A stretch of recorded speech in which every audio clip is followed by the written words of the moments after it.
What are some natural, non-medicated approaches to mental health? Well, there's a whole bunch of different things that you can say about people that are totally mentally healthy.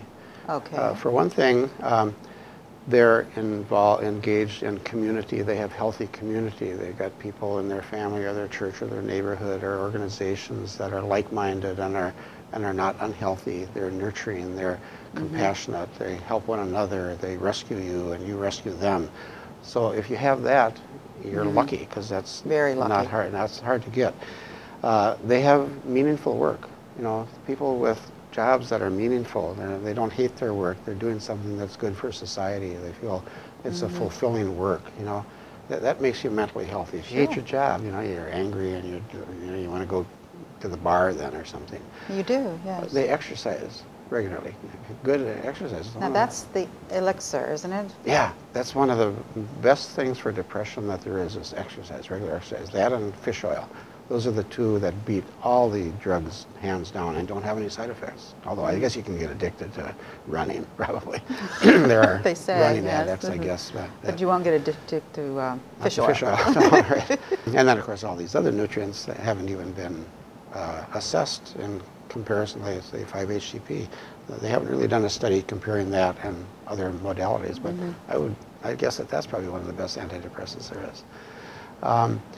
But they also have balanced lives. This mythical person that doesn't have a mental illness, so-called mental illness, they have balanced lives. They have fun. They enjoy art, or music, or poetry, or they pray, or and do meditation, or yoga, or body work. Those are all mentally healthy things too. They have some spiritual depth. You know, believe in a higher power, perhaps. Or so you don't hear about the Buddhist monks who meditate for several hours a day, being crazy and being on antidepressants. That's right. Yeah. All these things are things that you can avoid. Drugs or any. You can avoid the desire to self-medicate your mental anguish if you're not having any mental anguish. The most healthy people I know, physically, mentally healthy people I know, are anti-war protesters. They're out there, you know, with other people and protesting injustice, or working for justice or peace or anti-racism or something, you know, a cause, yeah. And they don't even think that they need to have a drink, or they need to take a drug, or whatever. And then, of course, if they have had healthy child rearing, if they've been in a non-punitive family that nurtures them, and you are obedient because you have mutual love and care, rather than the fear of a beating. You're obedient because you're going to be afraid of getting beat.